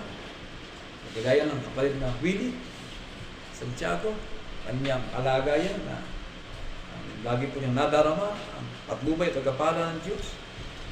Si Kwenta 23, akalat ng awit. Ang naghahandog ng haing pasalamat ay lumuluwalhati sa akin. At sa kanya na nag-aayos ng kanyang pakipag-usap, aking ipakikita ang pagliligtas ng Diyos. 56:12. Ang iyong mga panata ay sa akin, O Diyos. Ako'y magbabayad ng mga handog na pasalamat sa iyo, sapagkat iniligtas mo ang aking kaluluwa sa kamatayan. Hindi mo ba iniligtas ang aking mga paa sa pagkahulog upang ako'y makalakad sa harap ng Diyos sa liwanag ng buhay? O magpasalamat kayo sa Panginoon, siya 18:1, sapagkat siya'y mabuti. Sapagkat ang kanyang kagandahang loob ay magpakailanman. Kaya yung dalawang bagay po ang ating pinagpapasalamat. Una, yung kabutihan ng Diyos. Ano ba yung kabutihan ng Diyos? Siya ang nagbigay ng hininga, ng buhay at ng lahat ng mga bagay. Ibinigay din po niya yung kagandahang loob. Ano ba yung kagandahang loob ng Diyos? Kapatid, na kaya na may. Ano ba ang kagandahang loob ng Diyos? Ibigay kapatid na Willie. Ang kagandahang loob ng Diyos na ibinigay sa iyo ng Diyos ay naging nanay mo at naging tatay mo. Naging tatay mo si kapatid na Cornelio at naging nanay mo si kapatid na Richina. Ang naging nanay mo ay isang taong walang pagkakilala sa pananampalataya. Paano masabi ikaw ay nakabahagi ng mabuting kaloob? Hindi ka nakatitiyak. Nagpasalamat ka, naging anak ka ng nanay mo. At nagpasalamat ka na ikaw ay naging anak ng tatay mo sapagkat sila po ay mga mananampalataya na naging bunga ka ng kanilang pagmamahal at pag-iibigan na nagresulta naman sa kanilang mga dakilang pangarap na ikaw ay makarating sa isang mabuting kalagayan. Sila po ay gaya ng manlililo na humabi ng magandang gawain para ilaan sa mga dakilang pangarap. Magkano gagawin sa iyo ng nanay mo? Naghanda yan ng 4 na milyon para maging doktora ka. Nakahanda na yan. Isipin mo yan. Nagsisikap ang tatay mo para sa isang panahon ay makita ikaw ay successful sa bagay na iyong inahangat na marating. Na minsan sa isang panahon, itatawagin ka, nasan po si doktora? Doktora Kayla. Hindi mo ba? Ang ganda na, pangarapin. Bagamat talaga marami pang uubusi pawis ang iyong magulang. Ang mahalaga po dito ay magtagumpay. Sapagkat ang pagkatagumpay ay sa Diyos na ipinagkaloob sa atin sa pamamagitan ng ating mga magulang. Maganda sa kanya, hindi naman siya nag-boyfriend. Naman nga ng pandemic, walang boyfriend yan. Ano lang, yung mga, ano lang tawag doon, yung APA, wala yan eh. Hanggat hindi kayo nagtatagpo, hindi masabing kayo na nga, kasi marami kang makikita ang bagay na hindi pala kayo. Ganun po kabay na aral yun eh. Marami po pwedeng mangyari. Kaya nga sa mga magkakapatid, kaya mahalaga nga, sa hinaharap, talagang maganda kapatid na rin. Ang magandang patakaran, bago pa humanap sa labas, humanap ka muna sa loob. Wala ko makita sa loob eh. Kaya humanap ako sa labas. Then sana magandang pamaraan. Pero nakadepende po yan sa ating mga kapatid. Ang mahalaga po sa ngayon, i-enjoy po ng ating mga kapatid. Laki kapatid na Kyla May Mendoza, 19 years old. Laki na ibinigay ng nanay niya, 19,000. Nakasobre ka sabi ni Gabal, bakit ikaw ako? Wala. Lalaki, hindi naman nagtitipo talagang pinaglalaanan ng magandang biyaya, babae. Kasi ang lalaki, makapagkatrabaho yan, makapag-aalaga yan na yung lakas mo, magamit mo. Pero babae, talaga, tao po dyan ay beneficiary ng mabuting bagay. Yan po, iba kasi prinsesa. Pag ikay prinsesa, bibigyan ka talaga ng mabuting bagay, ilalang ka sa maayos. Kaya lalaki, magsikap ka, butihin mo. Kaya nga sa isang talata po namin yung dalawang magkapatid ay lagi nagseselosan. Bakit ikaw yung kapatid ko ngayon? Inubos na ikaw lahat, ginawa na ikaw lahat, tamad-tamad naman ikaw, hindi naman tumutulong, walang ginagawa. Inubos na ikaw lahat ng kabuhayan, tapos ang pagbalik kinupkup mo pa rin. At pinaghanda mo pa. Nature po sa tao ang competition. Yung nagseselos. Hindi po ganun. Kung anong bagay tinanggap mo, ipagpasalamat mo. Mga kapatid. At sa bagay na ito, ang ating mga kapatid na Kyla, naghahandog ng hain ng pasalamat. At ganoon din ang kapatid na Willie. Sa pagkakataon po ito, pumarito po kayo sa aking harapan at sa bisa ng karapatan, katiwala ng Diyos sa kanyang kinakasangkapang mamaral, tanggapin po ninyo ang kanyang mga pagkapala. Pagpalain nawa kayo ng Panginoon at ingatan kayo. Paliwanag ginawa ng Panginoon ang kanyang mukha sa inyo at mahabag sa inyo. Ilingap nawa ng Panginoon ang kanyang mukha sa inyo at bigyan kayo ng kapayapaan. Mga kapatid, tayo po ay sama-sama tumindig at tayo po ay mananalangin. Panginoon namin Diyos, among banal na makapangyarihan sa lahat. Sa mga sandali pong ito, dakilang Ama. Matapos na aming mapag-aralan ang itong buti ng iyong mga katotohanan, loobin mo, Panginoon, away matala ng malalim sa liha ng aming mga puso at aming pong malakaran. Amin pong may sakabuhayan habang pinauutang po kami ng buhay at mga kalakasan. Salamat po. Maraming salamat po sa mabuting kapalaran na patuloy mong ipinagkakaloob sa aming abang kalagayan na hanggang sa mga sandali pong ito, aming Ama, ay nagagampanan po namin ang mahalagang bahagi ng aming mga katungkulan at paglilingkod. Yamang naliwanagan ang mata ng aming mga puso, ang kahalagahan ng banal na pagkatawag ay tinawag mo sa bawat iya sa amin kung kaya't sa oras na ito ay patuloy kami nagsasagawa ng aming mga tungkulin. Loobin po na ang mga gawain ito ay maging katunayan at upang magati ng araw ay amin ang pumanahin ng pangakong buhay na walang hanggan. Pinagkapasalamat namin sa iyo, dakilang Ama. Ikaw ang iisang Diyos na tunay na may hawak ng aming mga buhay. Ikaw ang aming pag-asa na aming tinitiwalaan sa kabila po ng paglamig ng pag-ibig ng tao sa iyo, ng pagkalimot sa iyo, ng mga bagay dahil sa buhay na ito, dahil sa mga bagay ng gulo, ng daigdig, aming ginagalawan ay unti-unti ay patuloy na nalalayo ang kanilang pag-iisip na ikaw ay hanapin at kilalanin. Ngunit kami naman ay iyong mga anak, matapos na ipaunawa mo sa amin ang iyong malalalim na bagay, ng espiritu ng pagkaunawa tungkol sa realidad ng buhay at kapalarang aming ginagalawan, ay narito naman kami at nananatili.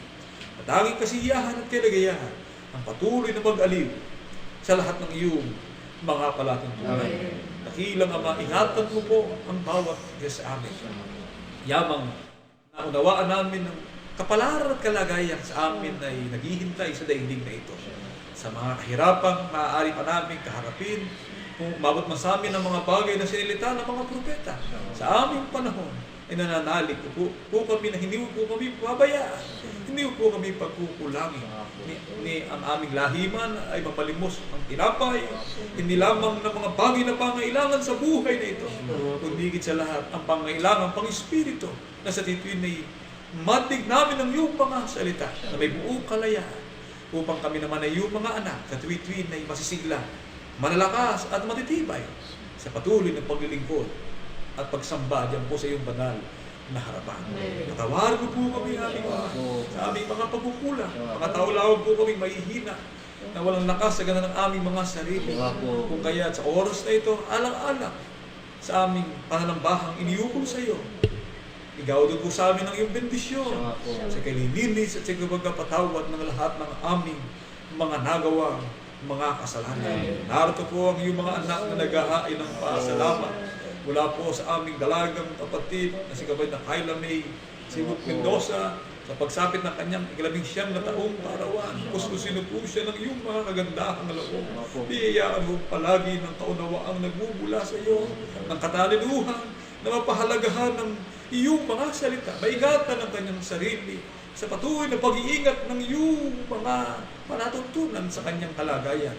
At loobin mo po na isang kapatid na mananatiling maglilingkod sa iyo, magwawagayway, mga kasama namin, pupulit luluwalhati sa iyong banal na kaitaasan. Kaya rin po ang aming kapatid na Willie Santiago, dahil lang po sa mga pagkapala at kagandahan na loob na pinagkalang po sa kanyang buhay. Ikaw po ang nakakaalam ng mga bagay ukol sa kanyang kalagayan. Ngunit nananalig kami na patuloy mo rin siyang iingatan, biyayaan mo ng mabuting kalusugan at ng mga kalakasan at higit sa lahat ng lubos na katiwasayan ng pagkaunawa upang sa tuwid-tuwid ay isa nga rin naming kapatid na patuloy na mananambahan at nagpapasalamat sa iyong banal na harapan. Riin mo po sa iyong banal na kaitaasan ang kanilang mga hain ng pasalamat at mahandog na pinakapasalamat at maging isang samyong nakatutugod sa iyong banal na sinapunan. Isang hain na ukol sa Espiritu na nakalulugod sa iyong dakilang paningin. Maasa kami, Panginoon, ng iyong pagkapala at na bendisyon ay patuloy po igagawad sa bawat iya sa amin. Sa aming pong pagtungo sa aming mga tahanang paroroonan. Pardilhin po sa amin ang kapayapaan, ang kaligtasan, at ang lakas ng aming lupang katawan. At higit sa lahat ng matibay na pananampalataya sa tuwid-tuwid na aming maalala at magulitang palagi na ikaw lamang ang Diyos na buhay na walang hanggan, ang Diyos na buhay na walang kapantay, ang Diyos na buhay na pag-asa ng bawat nananalig at sumasampalataya sa iyong dakilang pangalan. Ito po ang aming samot pakiusap at umaasa po kami ng iyong pagkapala, banal na bendisyon na ilaganap, nagagawad mo sa lahat ng iyong mga anak sa bawat tao. Ang lahat ng hinihiling po namin sa pangalan ni Jesus, aming dakilang tagapagligtas. Amen. Nice.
nagleko sa aking mga kamay, ang naging bunga ng pag-ibig at pananampalataya ng bawat isa sa amin. Lobin po sana ito'y magamit lamang po ng dukhang pangasiwanan sa laganap ng mga banal na mga katulad upang dito po sa silong ng langit ay di mapupuloy ang mga laging pupurit dadakila sa iyong kabanal-banalan. Panginoon namin Diyos na makapanganin mga po sa lahat, lubos ko ang aming pagtitiwala nang sa laping ito, gayon din ang nakayahan ng handog ng mga anak mo, nagpasalamat sa mga pangkaroon naging isang masarap na sa mga nakalulugod sa iyong kaitaasan. Matala rin po sana itong kabanalan sa aklat ng aming mga buhay upang manahin naman po namin pinapangakong buhay na walang hanggan. Panginoon namin Diyos, nagpapalayan po sa lahat.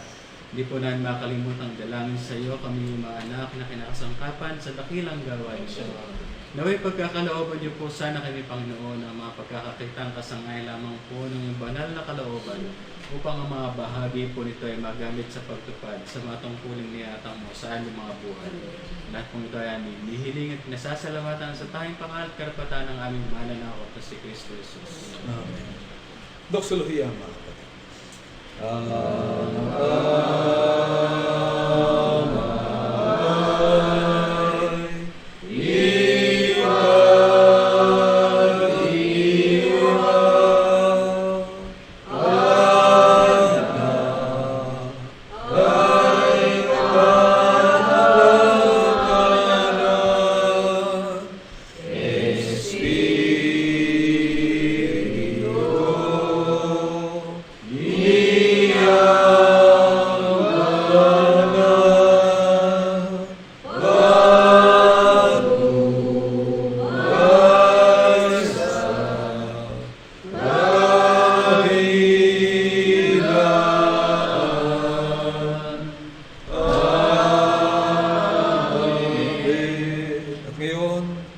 Ng karapatan na pinagkatiwala ng Diyos sa kanyang kinakasangkapang mga bangaran, naway tanggapin natin ang walang hanggang pag-ibig ng samang sumasa mga langit, ang kanyang biyaya, pagliligtas, kapayapaan, pag-ibig, at ang pakikilakip ng kanyang banal na Espiritu na may maghari sa ating mga puso, mula ngayon at magpakailanman.